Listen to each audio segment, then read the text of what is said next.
Welcome to another episode of CPOV Autographs. I, of course, am Matt, a.k.a. Stormageddon, your host, and I am very excited about today's episode. It is a returning guest and someone I truly love. But before we get to that, I, of course, want to direct folks to the one-stop shop for all the stuff that I do. If you've not gone to djstormageddon.com, you can to find not only my Twitch streaming and all of the podcasts I do, but as well all my social media, my merch store, all of that good stuff. Ko-fi, if you want to support me that way too. You can go check all of that out again at djstormageddon.com.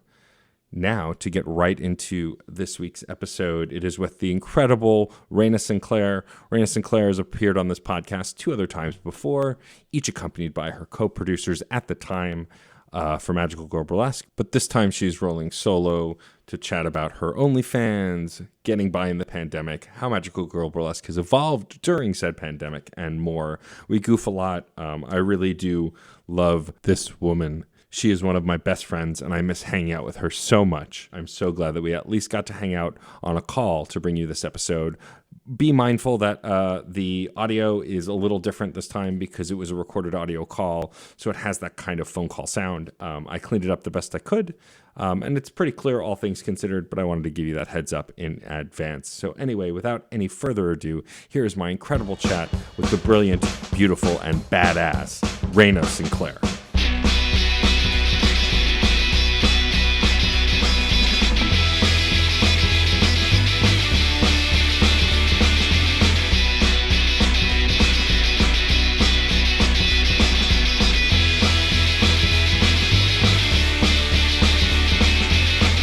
That's valid. You think I would after all this time, and yet I don't. I mean, I, for one, welcome our robot overlords, but that's a whole other story. That's true. I mean, it'll only get easier, right? Once they take over, then I don't have to think for myself anymore. And honestly, let's admit how exhausting that is, really. Raina Sinclair, I'm very excited to have you on the show. This is your 3rd time on Autographs, the first time since the new name. And first time rolling solo, but I'm happy to have you. I was going to make some joke about how every time you've come on before, it's been with another producer who no longer works for Magical Girl. But either way, I went on once here, and then I went on your movie podcast once. You were the first time you were actually ever on this podcast was back when Paige Literati was also a producer. It was the 3 of you. So yes. But I don't think I did a second time. Yeah, you and Betty came on. Mm-hmm. My God. You sure did. What the fuck is time? I know, right? Nothing makes sense anymore. Time is a lake, but that's okay. I'm really excited to have you back. I am sad that I haven't seen you pretty much since the last show I hosted because pandemic. But I've been very excited to... Vanilla. Yeah. But I have been very excited to see how Magical Girl Burlesque has continued to thrive to the best of its ability in the pandemic, because it's all a shit show at this point.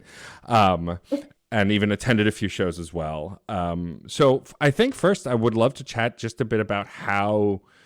I mean, for those who've been listening to Autographs for a long time know that I mutually stepped away from Magical Girl to pursue podcasting more hardcore and go to more conventions. Joke's on me, because there were no more conventions. But still a sound decision. But you, of course, was of course in great hands, as you and Betty ran most of that ship anyway. So that happened early last year, and then pandemic, no more live shows, no more being able to do anything, but y'all shifted pretty easily, it seemed, into doing them digitally over Zoom and other ways. I wouldn't say it was easy. Well, that's fair. I'm sure it was not a cakewalk, but talk a little bit about that process, about having to create the shows differently. Because I mean, even when I was still hosting shows with y'all, you both hosted shows occasionally as well. So like taking over the hosting stuff is not that big of a deal for you and Betty, but it was a different animal because you had to create almost these like sketches. Like I remember your Comic-Con show specifically was all framed around you and Betty trying to actually go to Comic-Con and being at Comic-Con with little skits, which were delightful. Was that an active decision that y'all made to like, well, if we're going to do this, we have to like create it in a structure that works for us? Well, so far in the pandemic, we've actually only done two shows. We did the Comic Consolation Prize, Mm-hmm. aka MGB Con 2020, and so as you know, we used to have a monthly format Yeah. where we would have a theme show once a month, and then every other month we would do our workshop show, the new review. And so basically, March 2020 was our Homestuck show, Mm-hmm. and we had plans to come back in April, and that went completely out the window. Yep. Everything went completely out the window. And so eventually what happened is that as the months came and went, we decided to do basically we really missed cons because like we all love cons. I had plans to go to Dragon Con for the first time ever, and maybe that'll happen this year. Who the fuck knows? I had plans to finally see My Chemical Romance live in concert, and that did not happen. I spent $250 on those tickets. Cry. Sorry, off topic. It's all good. Yet still on topic because we didn't get to have our MCR show last year. Yeah, so basically everything flew out the window. Our schedule flew out the window. And so we were like, well, what's something that we really, really have big feelings on and would want to do a Zoom show about? And so we were like, well, let's do like a send up to cons. And so we decided that to make it fun for us, we would do a bunch of in-joke sketches about our con experiences, me and Betty's con experiences, and like try to get as many cosplay acts as possible. And it was a lot of work. Our second show, the Tumblr charity show we did for my birthday in January, we decided not to do sketches because basically a lot of that has to do with filming and like getting together to film at Betty's place, the Possum Lounge. So we wanted to keep it simple, stupid. That's legit. And I mean, that show was great just because as a viewer, watching you and Betty both realize acts that you've been working on since before you even started producing burlesque, essentially, at least an idea, right? Like Betty's always wanted to do a stupid Tumblr like meme show and did a very memeable act that I would argue Betty is known for. And then, of course, you did a sailor act that like, and everyone knows your love of Sailor Moon. I think anyone who even peripherally knows you knows how much you love it. And so that was a fun show to watch just because as a friend, I knew how much work had been going into those things. And like your staff for your Sailor act, like you'd been posting progress shots and stuff. That must have, in a year that was somewhat unsatisfying because of the pandemic, must have felt satisfying at least to make those strides and those accomplishments for that show. It did. Like, yeah, I still have that glaze, and it is sitting in my living room, and it is 6 feet tall. So who knows if I will ever actually get to do that act live. We'll see. But yeah, I mean, Zoom is like a completely different beast because with digital shows, it's always more about the setup than it is the actual show. Right. Like, when it comes to live shows, it's like you, like, prepare, but ultimately everything comes to, like, those 3 to 5 minutes where it's like you do the thing and then you rest. And with Zoom shows, it's all about, all right, did you film this act? If you didn't film this act, you're going to have to film this act, which means you're going to have to like focus on lighting. You're going to have to figure what music you want. You're going to have to choreograph it, not in a way that you would on a stage, but like in a way that would be interesting in a video. And then you're going to have to edit that act using software that you may have never used before. And so like once you have the act in hand, then you have to deal with Zoom. And in me and Betty's case, what we did was essentially we opened up a professional Zoom account for like the one day that we need it. And then we do a setup where we open up her Mac desktop and then her Mac laptop at the same time. And basically we go back and forth with me on the laptop hosting and then her on the desktop playing people's videos. And we like basically throw the hosting ball on Zoom back and forth to make this work for like an hour. Yeah, I mean, but you're absolutely right about it being a whole different animal. And I'm curious because we've also been in audiences together for other shows. How do you feel like, I mean, there are obvious ways, but what's different for you about a Zoom show versus a live show, other than, of course, the removed live experience itself? But do you find that you're able to enjoy Zoom shows as much, or is it just it's not the same as the live experience? I mean, it depends from show to show. Like, sure. And I think it also like depends on like my preference of burlesque. Like, if people have never met me, they know that my tendencies lean towards the more artsy and nerdy, and like if you tell a good story, then I'm interested. It's not that I don't appreciate classical burlesque as an art form, because I do.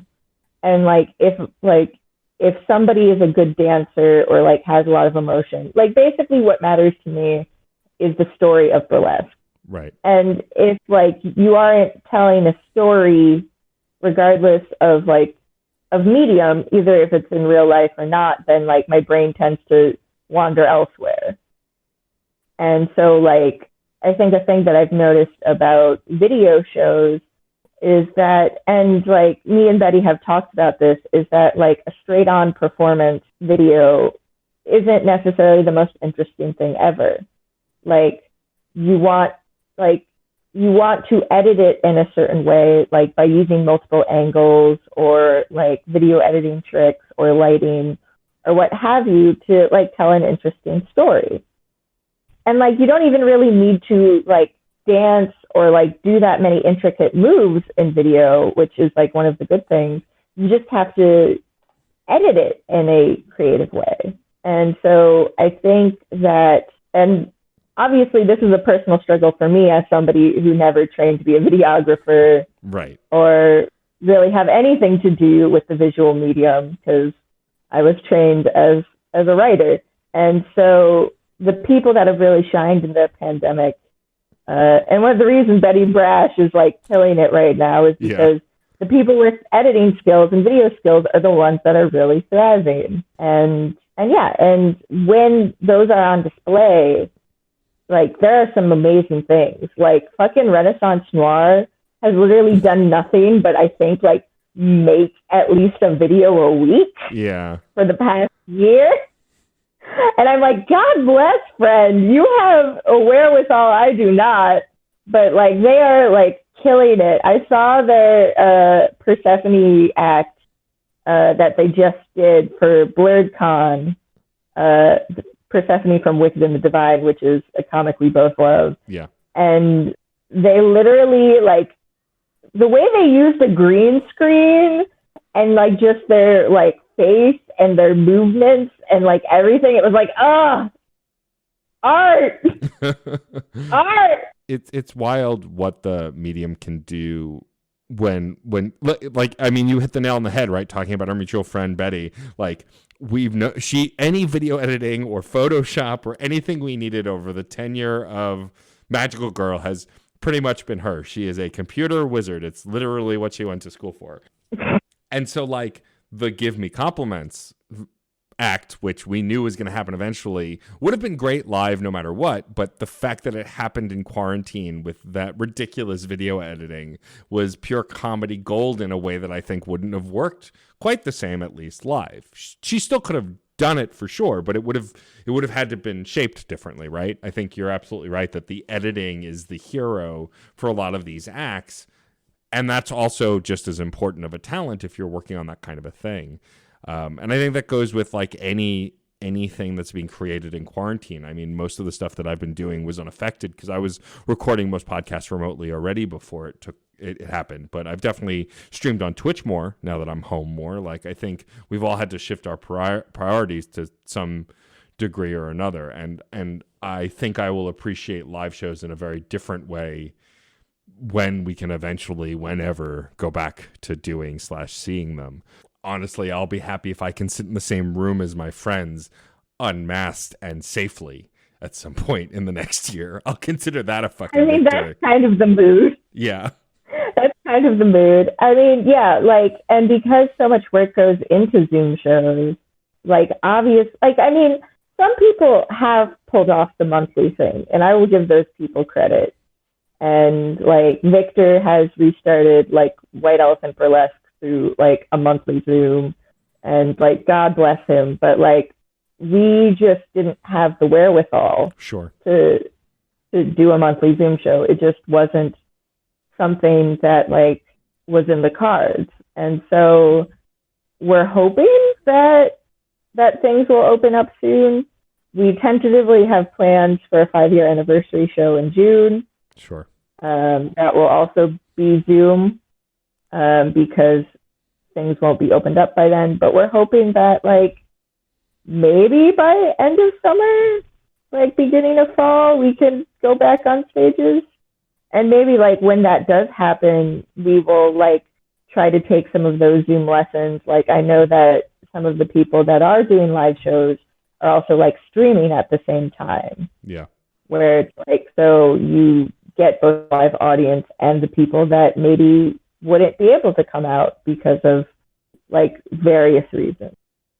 Yeah, totally. I mean, accessibility is a different conversation now, right? Like, I mean, major companies will do it anyway, but like they have less of a leg to stand on now to say, oh, you can't work from home because that's just bullshit now. 90% of everyone is working from home now. And like, but even like accessibility, like, you know, people can't go out for a variety of reasons, and sometimes it's beyond their control. Chronic injury, you know, illness, whatever.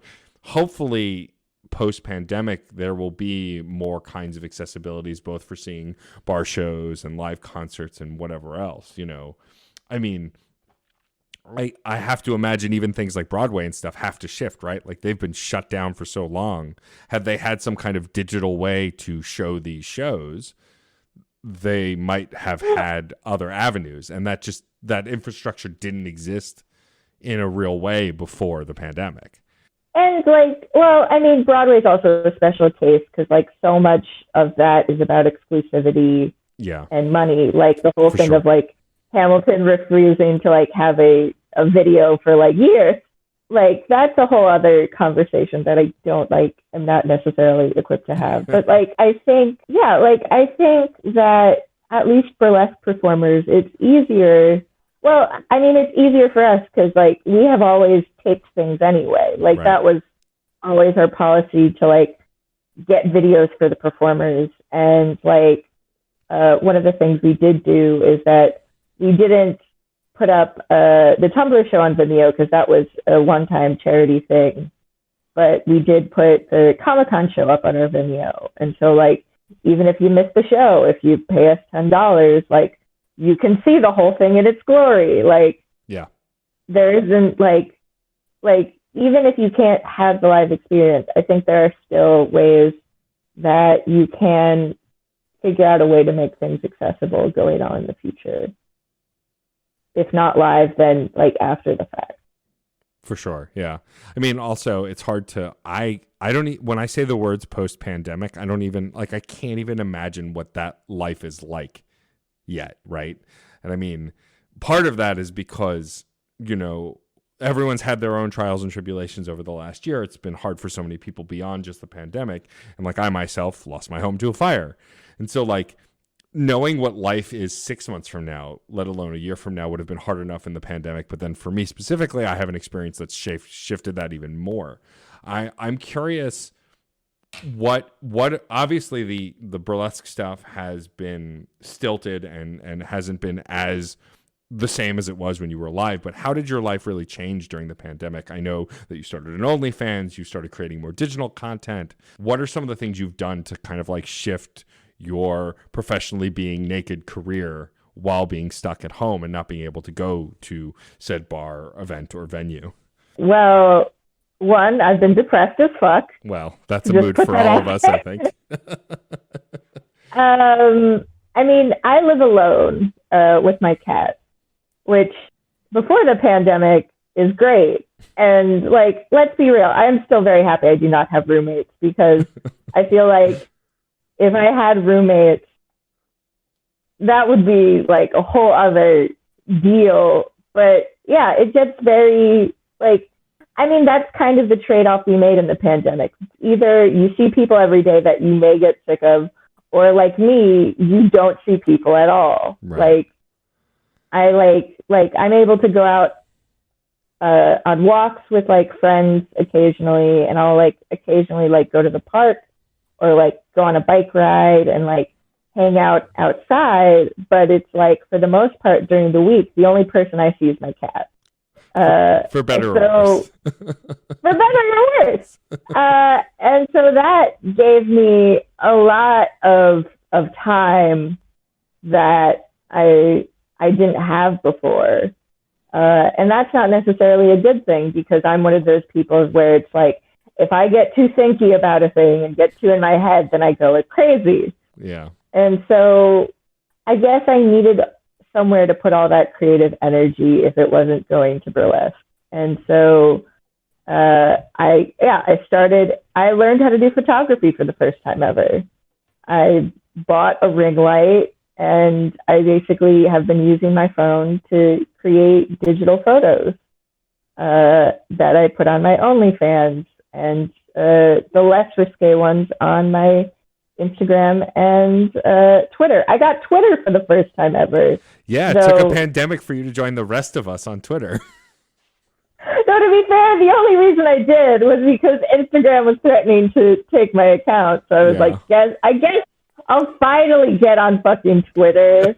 I don't like it though.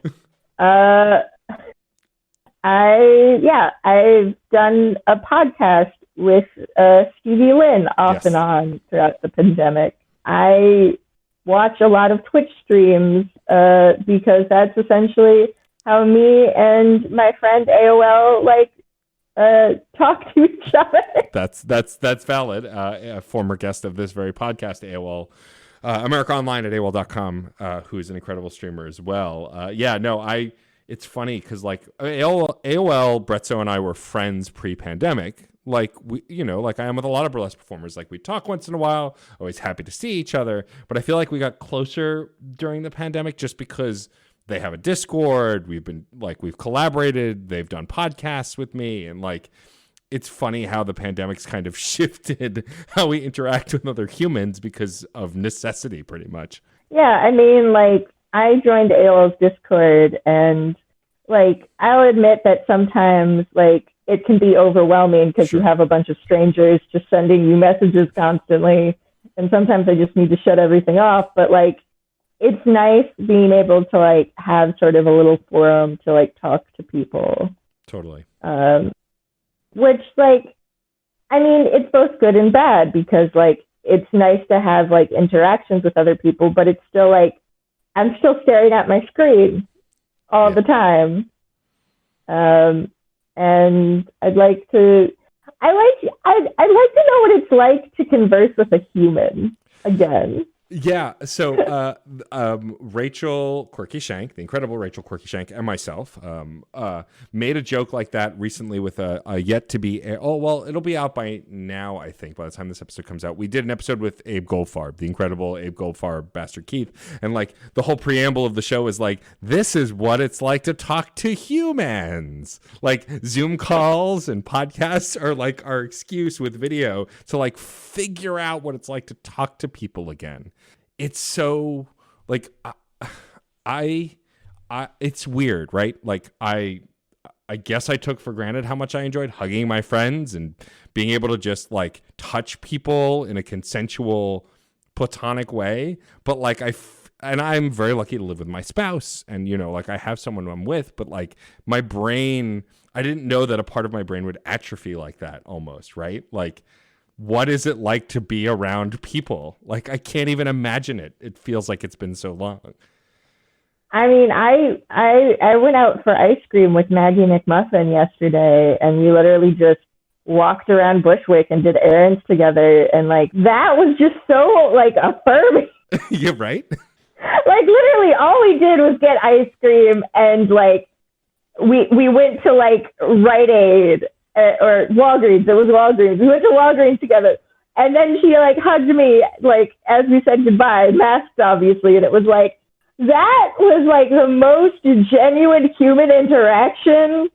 Like, I mean, not that I haven't had other like interactions with people, but that was like the most satisfying quality human interaction I've had in a while. Yeah, and it's weird. Like, and also I don't know about you, but I've developed a lot of friendships online that maybe were acquaintanceships. I don't know. Words are hard. But like I had a lot of friends through burlesque or through video games or through conventions that I've gone to that I was acquaintances with and like I sort of knew that I would just talk to more on Twitter since that's mostly the only social space I'm on. I'm on Instagram sort of.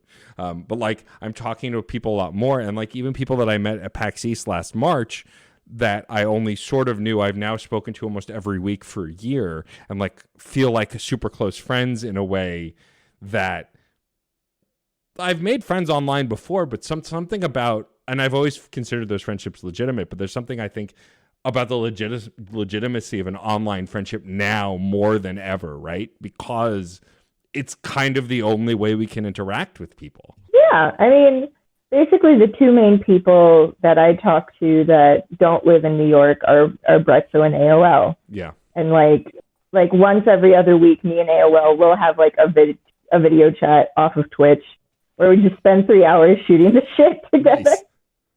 And Brexo occasionally interjects when he feels the need. Sounds like Brexo. Yes, that is Brexo. Funny fact, I thought you would appreciate this. I actually had a dream about Brezzo yesterday. Okay. Which was us trying to record a podcast in what looked like a nature reserve or like one of those like suburban like fancy parks where it's basically just like trails for everything.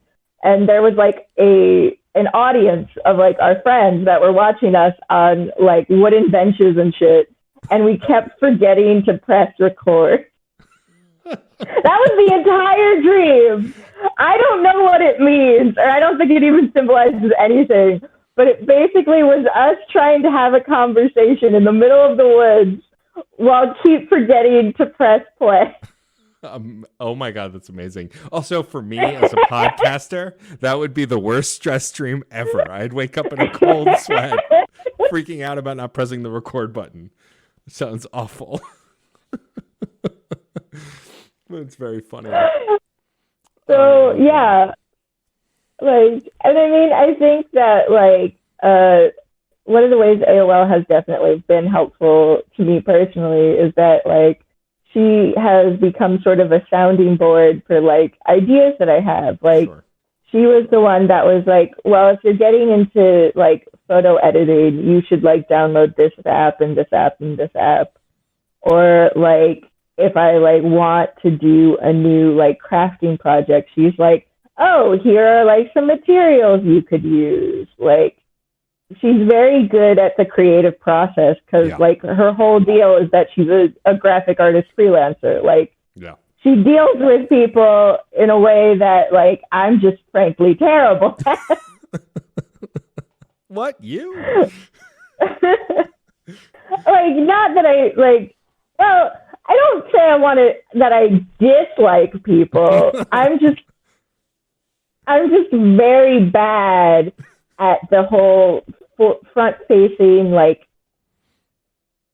I'm bad at customer service voice and customer service personality, and I'm bad at just like cold socialization where you're meeting new people and they're like, tell me about yourself. And so like people that know me always say I'm very loud, but it's really funny because like at work or like with people I don't know, I get very quiet. Yep. And like, so it's like kind of this dichotomy of like, if you know me, you kind of know me as this like loud, boisterous person, but otherwise I'm just this weird, quiet gremlin. It's true. I can't remember who it was, so I'm going to pin it on Andreas just because it's fun to blame him for stuff. But I feel like Andreas in the early days was like, wow, Raina's so quiet. And I just kind of looked at him bug-eyed like, Really? Are we talking about the same person? I don't know what you're talking about. It probably wasn't Andres, but I feel like there was a like a burlesque or a burlesque adjacent person who didn't know you super well yet and was like, wow, she's so quiet. And I just laughed in their face. Like, no, she's not. To you, maybe. Yeah, and so like for me, and I think this is the thing that I still definitely struggle with is that like I'm not an influencer. I'm not good at the whole social media branding thing, which has definitely been a struggle in the pandemic because I feel like so much now is about your online brand. Yep. Like, not that I'm not I'm okay at social media. Like, I'm decent, but like I've been on Instagram for like 5 years and I still have less than 1,000 followers, which is like the golden number or whatever. But like, so for me, I think the struggle has been, I've definitely gotten better at like the creative aspects and like have learned to enjoy the creative aspects. I think I finally got to a place with my photographs where it's like, all right, this is the sort of mood I'm going for. And like, I want to do like really bright sort of like indie, like hard femme type things. But then it becomes a thing of like constantly promoting yourself, especially like when it's so hard with OnlyFans because so many people don't want you to promote your OnlyFans. Right. And so it's like, I'm doing okay. And like, I am very blessed to have like a work from home desk job that I have. So it's not like I need to pay the rent like other people do. But like, it would be nice, like all the supplemental income I got from burlesque has basically been me trying to do like photography and content. And that is not as successful simply because it's constantly this thing of you need to get eyeballs on it. Yeah, no, I mean, that's totally right. I think a thing switched on in my brain early last year when I actively was making the shift to focusing on my podcast, which I'd had for a long time, but weren't gaining momentum in a way that I wanted, is that I stopped caring if I promoted too much. I think was just the core of it, is like there was a switch that went off in my brain and I was like, and I've had a few Twitter followers who are like, you post your podcast too much. And I go, okay, why are you following me? Like, if anyone knows anything about me, it's like I'm a podcaster. Like, this is the thing I do. This is what I'm working on right now. If you don't want to see them, I guess don't follow me on that platform. But like, I got to this point where it's like, I have to relentlessly promote these things in the right spaces to get the visibility, especially with Twitch streaming now. Like, Twitch is in the moment, right? People tune in and watch. I assume some people might watch the VOD, but like, it's about the interaction and the actual live part of it. And that struggle just shifted, and now I'm just trying to think of ways to like expand that. But I hear you with the social media struggle. I mean, I got off of Facebook for the most part last year as well. I still use my Instagram kind of as just an auto post to put all the stuff I make, but I really focused in on Twitter because it was just where I found I had a more interactive audience. But that said, when I was trying to balance all three platforms, I had no idea what the hell I was doing. I had my own head up my ass. Like, you know, I think the three of us together when I was still producing with Magical Girl did a good job with the Magical Girl pages and stuff. But like, even then, I think we were all always kind of just figuring out what worked best because some stuff got responses and some stuff didn't. We couldn't always advertise because boobs, and the internet loves but hates boobs when you try to put money behind it. Like, you know, I think it's complicated and constantly evolving, and it's always a really big struggle when you're trying to promote. I think, well, and also like in the case of Instagram, like it's become even harder because Instagram has basically admitted that they want you to treat their platform like it's a full-time job without you getting paid. Yeah. Which makes it harder to like reach people if you're not shadow banned entirely. And so like, I don't know, like my Tumblr, like I basically after Tumblr, Instagram seems to be the thing I'm best at simply because it's an image-based platform where It's like, if I do a good image and like it's within the TOS, then I can like get a decent amount of people to look at it. Yeah. Twitter, I'm kind of about because like when I want to post something through text, it's like I want to get my point across in its entirety. And the whole 140 character limit of Twitter is like, it kind of annoys the shit out of me. Yeah, I mean, that's fair. I mean, I think for visual stuff, obviously, I think that's why Twitter's better for me, is because putting a link to an audio clip and writing a succinct summary of a thing is way easier on Twitter. Whereas Instagram, like, most of my posts don't do anything until, like, the other day I bought one of David Rose's sweatshirts from Schitt's Creek, and I posted a photo of me being my best David on Instagram, and it went gangbusters because it's a pretty photo of me. And people liked it. And I get that. But, like, I don't think in that mentality. So it makes sense for it to work for you, especially as an artsy person and a burlesque person and a visual person. I think... Well, and it's also interesting what gets likes and what doesn't. Right. Like obviously boobs gets likes. Yeah. But then, like, because, like, let's be real, boobs gets likes. Yeah. But then, like, I'll do, like, really nice, like, professional photo shoots with friends and, like, post something from that, and that'll get maybe, like, 30 or 40 likes. But then I, like, shaved my head on election day, like, had Maggie McMuffin shave my head, and then I just put a selfie of myself, like, up.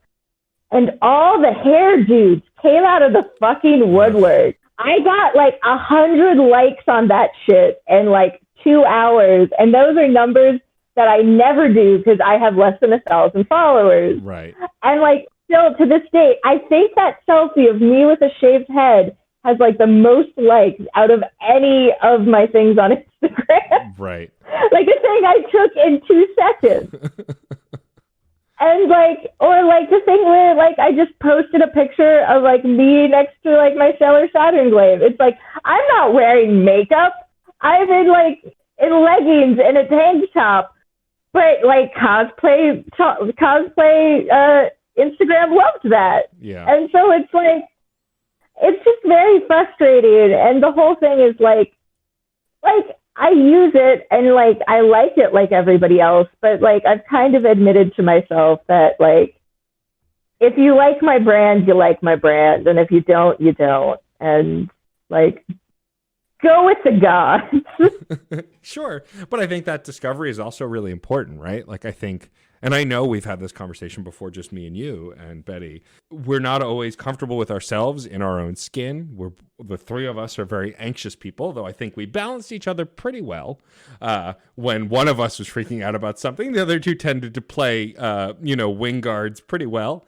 But, like, it's understanding what your platform is. And I think, and I just as an observer of your Instagram, like, your photos have been great and amazing. And it's so fun to watch you find yourself, especially since I know you as someone who's not always had confidence and is trying to figure out what you love about yourself and the work you do and all that stuff. And I've been in the same place. And, like, to see you kicking ass and making these awesome photos and putting stuff online is really awesome. I think that, if nothing else, the pandemic has given us the time, because we needed a lot of time, to work on ourselves, to self-discover, and to kind of do things we might not have done before, right? Because we have more time. And you said something earlier about having a lot of time is sometimes a bad thing because you get in your own head. And boy, is that a mood, because I am still my own worst enemy. But I think there's some good with that too, because it also, when we want to and we can work on it, which is a struggle, can make strides and understand ourselves in a way. And it's cool to see that kind of thing work. Do you think that once the pandemic kind of lightens out, you're going to be able to incorporate, I mean, I assume the photography stuff you can probably incorporate into taking photos at shows and stuff, right? Do you think that you can translate that knowledge, or is it mostly just like a static at home posed thing more? Well, I think for me, well, it's also like what I'm interested in. Like, right. I'm not interested really in being a dude with camera at shows. Right. Like, that's not where my interests lie. I think the thing that's, like, I'm not, like, I don't think I'm going to be like one of those people that's like, I'm a photographer. Like I don't want to be one of those assholes. I think Things come out of my mouth. I'm sorry. It's fine. Mostly when you say I don't want to be like those assholes and talking about photography, I just feel like somewhere Rob Starobin is sulking somewhere like, hey.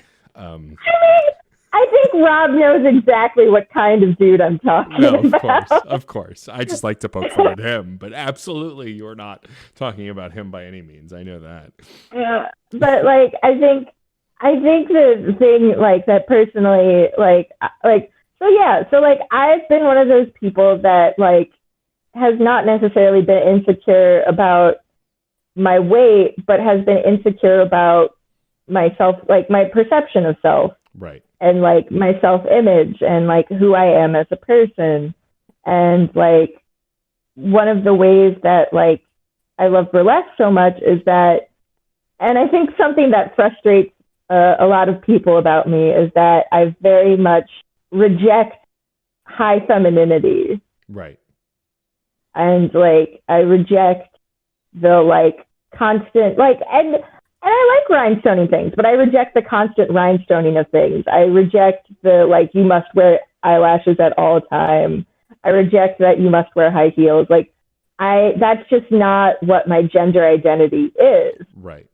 I basically have always said, well, I'm a punk rock magical girl, because, like, that's what interests me, is, like, femininity as a way of self-expression and, like, trying to, like, sort of find a balance between my hard edges and like the softness. And so I think what photography does for me, and again, like I don't have a fancy setup. I literally have my phone in a ring light that I like bought off Amazon for like $50. And I like basically use a quarter of my room like with no fancy like backdrops or anything, literally the quarter of my wall. And like I pick a look for that week and then I take like 80 photos on my phone. Like for me, the photography stuff has been both a way to like make content and get like some of my income back, but also as a way of self-expression. Sure. Like a way to figure out who I am as a person and what interests me about the art of self-image. Sure. I mean, and that makes total sense. I think for me, in a similar way, like I've always been doing podcasts for a long time, but it wasn't until this past year where like I started to really think about why I make them. Like part of it is for being able to talk to assholes like you, right? Like I love these kinds of conversations with my friends on this show. It's super fun. But also I think part of it is like, I guess I have something to say. And I guess like, you know, I made an active shift in the last couple of years to have as few straight white men on the show as possible. Because let's be honest, there are plenty of them. There are plenty of them everywhere. And a previous guest of the show, Nate, they also have been saying the same thing on their Twitter publicly. You know, when Nate and Cam came on the show, like straight white dudes got plenty of platforms. They don't need this one. And that's like some folks have been like none. And I'm like, no, I have a few friends who are straight white dudes who I like and are good people who I want to have on the show. But like I made this more active decision once I started engaging a podcast. Like I respect myself and my voice. So now I want my voice to be able to do something like share a friend of mine who is working on an awesome OnlyFans and taking incredible photos to promote her work and put a link in a bio so someone might click it and give you some money. Like that kind of stuff I think means more to me. Now, if there's a famous person who wants to come on my podcast, can I sell out a little? Sure. Because honestly, it's about promoting as well. But I think the reality is, you know, the self-image thing you mentioned is really important. And I think like if I can be mushy for a little for a brief moment, we've known each other a long time and I've seen myself and you and a lot of our friends grow in a way that just really makes my heart happy, right? Because we're starting to understand who we are. And I look at your photos of you and I can now see you the way I've always seen you, but now you see you that way and you're making photos that way. And like, stop it! No, I won't. And don't make me cry, you bastard! And I love that. It makes me so happy to see, because you've always been an attractive badass, and like to see those photos now on your Instagram. I'm like, yeah, Raina gets it. So that's been I really mean, fun. to be fair, it's also like what I do is not like a straightforward point and click. It's like I not to be like super cliche about it, but like AOL was like, you should download this app. It's called Visgo, and it's $20 a year. And I did. And then basically what I do is I take those photos and like the raw 80 photos I took, and then I choose which ones are the best. And then I essentially, what I do is paint over them. Yeah. Like I choose filters, and then I use like different colored like lights and angles through the app to essentially make like a painting of myself. That is like, it's still a photo, but like I basically make it in a way that so it's like a piece of art instead of just like hot girl shit. Not that it isn't hot girl shit, because it is hot girl shit. And like, yeah, most of those are me naked, but it's also like me naked is not what I'm interested in. Right. Like me as a work of art is what I'm interested in.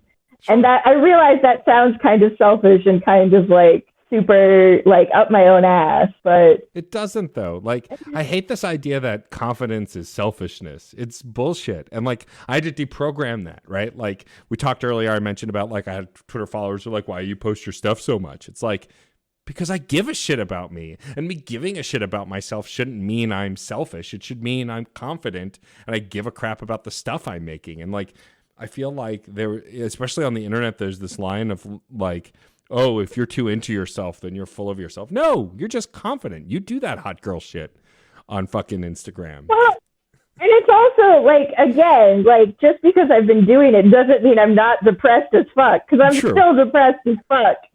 And like I still have confidence issues. Like, of course.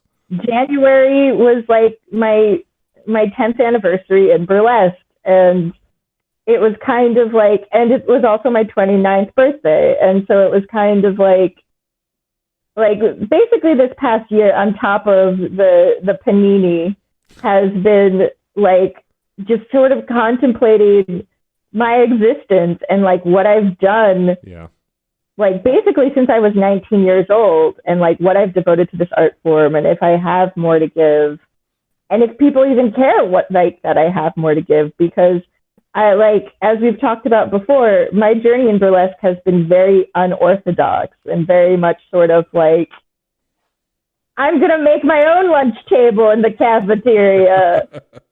Yeah. And that is both like a good thing and a bad thing. Sure. Like it's a good thing because I basically get to say, fuck you, I'm going to do what I want. And like, if you don't like it, that's fine. But that also means that it's like not the most popular thing out there, or not necessarily like meant for like a general audience. Like again, we did a Homestuck show as our last show before the pandemic. Yep. And it was a hit because so many people were like, oh shit, I love that fandom. Like, and I want to relive my Tumblr years. But like, we've also had like things that have like been like a fail. Yeah. And like, it's sort of a balancing act of like finding what works and what doesn't. And like, thankfully we've had enough hits that like we can keep on going. But like, we've definitely had times where it's like, we had like 3 people, and you gotta play the shit out to to those 3 people, but then you go drink and cry afterwards. Yeah. No, I mean, that's true. And I think that, I don't know. I think that the reason I loved Magical Girl, and I'm still proud to be a part of it for as long as I was, and will be happy to interact in any way I can on the other side of the pandemic, whether it's, still DJing occasionally or even just being an audience member, is that Magical Girl felt honest in a way that I don't want to say nothing else did, but just it felt honest in a way that was familiar to me. And why I enjoyed being a part of it was because, like, I mean, a lot, all right, newsflash to anyone listening who's a fan of Magical Girl Burlesque, half the show ideas are just stupid shit that say to each other as a gag, and like half of them actually happened. So like, I think that there's some really wholesome honesty in that like, hey, here's a dumb idea. And then like a year later, that dumb idea as a show, whether it worked or not, is irrelevant. The fact that we made it happen or that you guys made it happen, like, I think that's really cool. And I think it's something worth being proud of. Yeah, I mean, and I think that sometimes that works in our favor because, like, I think that when people think of Nerdlesque, they often think of, like, the hits, right? They think of, like, Star Wars, Harry Potter, Lord of the Rings, like, the MCU, like, the big ones where it's, like, and not to diss on those fandoms, because, like, some of those fandoms I am a part of, but it's, like, that's what people think Nerdlesque is. Yeah. And I'm one of those people that's like, that's not all that it is. And like, for better or worse, I'm the asshole who does like the niche act for this like one character nobody's ever heard of or nobody cares about. And I've accepted that is my lot in life. I mean, that's fair, but also like the way you think about some of your acts specifically, like, look, you did a Fooly Cooly act, and like that's really cool to me because Fooly Cooly was a huge part of my sexual, I don't want to say awakening, but like growth. Like that was one of the first kind of weirdly sexual animes that I ever watched. The whole thing is a metaphor for puberty. Let's be real. Right. And so like but then for you to look at this and go, no, there's art here, and I'm going to make an act about it, and then doing it well, like not everyone can do that. And I think that we can all see ourselves in the MCU to some degree or another, right? I mean, I say that as a white dude, so it's a lot easier for me to see myself everywhere. But like, we don't always see ourselves in this. We may see ourselves in the smaller stuff, but we may not know if other people do. Like, look, I may never perform on a stage again, but the fact that the two of you boondoggled me into thinking I could do a lip sync for a Panic at the Disco show, and I have those photos and that video. Well, I'll probably never watch the video in its entirety because I can't. The photos are some of my favorite photos of myself because I believed it. I believed I could do it, you know? And I think the brand of burlesque and art that you are creating is that kind of thing. It's like you are an enabler of stupid shit in the best way. And I think that's really awesome. I mean, well, because that's like, again, and like, please don't cancel me, NYC Burlesque, but like, like, I appreciate classical burlesque. I appreciate that that's where the art form started. And like, I appreciate that some people just want to be like their high femme selves and like want to go out there and look pretty as fuck.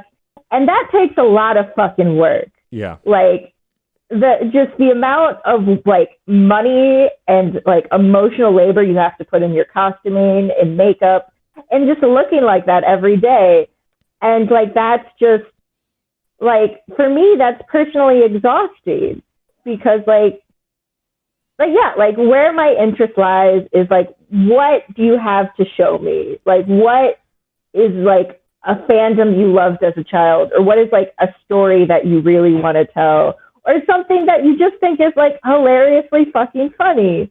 Like, I remember when we did the Jewish show. Yes. And like Angelique a la mode literally had her husband come on stage with her and blow the shofar while she strips to it. And it's good. Like, that's not even a story, but that's fucking hilarious. Like, I literally was laugh crying the entire time. Same. Because it's like, it's just so absurd that like, if you don't love that, I don't know what's wrong with you. Yeah. I mean, that show is so hyper specific too, because we're both Jewish humans who engage with our Judaism on different levels, right? Like, we're recording this during Passover, which I'm observing. And like, but we like, I think our Jewishness has always been a core part of our identity. Whether we believe God is real or not is not important. We believe in our communities and we are Jewish, period, regardless of how we feel religiously. And like, to make that show happen was so great because there's another show that happens almost yearly also that's very similarly Jewish but in a different way, and there was just something that I felt so core to our identity and something that we didn't show a lot, and I think that's just as important too. Is like that Jewish show, I got to dress as a Jewish old man and host the show, and it was the dumbest thing, but it was great. And I think that that's really awesome accomplishment too, is when you can kind of throw a curveball like that and have someone stripped to a shofar blowing. Well, and I mean, like, the whole point of that show, like, I very much like, because, like, obviously, like, the shows that people know, like, the Jewish burlesque shows people know are about the holidays, are about, like, Hanukkah and stuff like that. And I very much put my foot down, and I was like, I don't want to steal those people's shit, and two, I want, like, people to understand there is more to us than just Noras and dreidels. Yeah, I mean, and that's legit. Like, I wanted to, like, basically my requirements were, you have to be Jewish, and this, like, the recording artist you choose has to be Jewish as well. The act that I did was to a Say Anything song, which is a Jewish emo band, and the whole act revolves around my ambivalence towards dating, and, like, basically my feelings that, like, as a femme, you're kind of forced into this position of feeling that you're not enough unless you have a partner. Yeah. And I mean, technically, like, in the major sense, that isn't about Jewish identity, but it's about, like, sort of like me taking on that subject with a, like, dry Jewish wit. Yeah. As I recall, that act got a standing ovation when it finished too. So, like, people definitely identified on some level with it. Yeah. I mean, I think seeing yourself in your art is really important. And I think that what you were doing before the pandemic showed that. And I hope that you continue to be able to do that post pandemic. I've really enjoyed chatting with you, because I miss you, because, you know, I used to see your face like every other week, and now I haven't seen you in like a year. But also I've been wanting to have you back on for a while. And so I'm glad that you reached out and that we were able to do this. Before I let you go and you do the show's sign off, which I will remind you of, can you tell folks where they can find you on the internet and find all the stuff that you do? Yeah, right now I basically live on my social media. So if you want to check out my Safe for Work photo work, you can go to my Instagram, which is Raina Sinclair 28. If you want to check out my not Safe for Work stuff, that is on my OnlyFans, also under Raina Sinclair. And I am technically on the Twitter, but really what I do is just, like, reblog other people's stuff and occasionally promote my OnlyFans, but that is also at Raina Sinclair. Oh, well, so technically we are on hiatus, and I don't know when we will return because my co-host is basically going through a shit ton of life changes. But I also have a podcast, technically, that comes and goes when it can, called Defend Your Ship, which is all about fandom shipping and what fandom teaches us about relationships. And that is on the Spotify's, or really anywhere you can get podcasts. And we also technically have a Twitter, but we don't really use it. Yes, definitely go listen to Defend Your Ship. I was a guest in their first season, I believe, bringing my love of Mass Effect to you and Stevie, who nodded and smiled and supported me in my fandomness, which I greatly appreciated. Which is really all we want. Take all takers. We take all takers. If you want to talk to us for an hour about your feelings, like, go ahead. Go ahead. Definitely go check all that stuff out. Raina, thank you again for being here. It means the world to me. Before you go, as you know, we have a saying on the show. Also, wait. You should also fucking check out Magical Girl Burlesque. Oh, duh. Yeah. Why don't you plug the actual thing you do? Your burlesque troupe. That's probably a good idea. It got lost in the list. We also have, so right now we are not doing a lot because pandemic, but we have a Instagram, Magical Girl Burlesque, We also have a Facebook page, Magical Girl Burlesque. We also have a Twitter, Magical Girl Burlesque. So yeah, just follow us on all of those platforms to see what we're up to. If you missed the Comic Consolation Prize show, I think it's still on Vimeo. So Venmo Betty Brash $12 with the code word MGBCon, and she'll send you the link. There you go. If you want some Comic-Con burlesque content. Do it. It's worth it. It was amazing. It was great. It captured the heart of the New York Comic-Con experience, as far as I'm concerned. All right, I've done everything. That was everything. That was everything. I'm sure I can find the thread of making that a clean edit, and if not, we'll just all laugh together as we stumble through the outro of this show. Raina, thank you so much for joining me. Before we go, I will have you do our sign-off, which, of course, is music is life and life is good. It's this idea that as long as we're making shit, life isn't that bad, which is sometimes true, but especially in the pandemic is super important. So please, if you would, sign us off with that. Music is life and life is good. That's it for this episode of CPOV Autographs. Our theme music is by Michael Kill. Our logo was designed by Case Aiken and Joey Amons. If you liked the show, please rate and review wherever you get your podcasts. It's a great way to help us reach more listeners. Questions, comments, or guest recommendations? Email mr.nat.storm@gmail.com or hit us up on Twitter at CPOV Autographs. Thank you so much for listening. Video games are a unique medium. They can tell stories, Immerse us in strange, fantastic worlds. blur the very boundaries of our reality. But at the end of the day, video games are fun, whatever fun is to you. I'm Jeff Moonen, And I am Matt, a.k.a. Stormageddon. and on Fun and Games, we talk about the history, trends, and community of video games. It's a celebration of all the games we play and all the fun we find within them. And there's so many more games out there, so we hope you'll share in that conversation with us. Fun and Games podcast with Matt and Jeff. Find us on certainpov.com or wherever you get your podcasts. And happy gaming. CPOV. CertainPOV.com.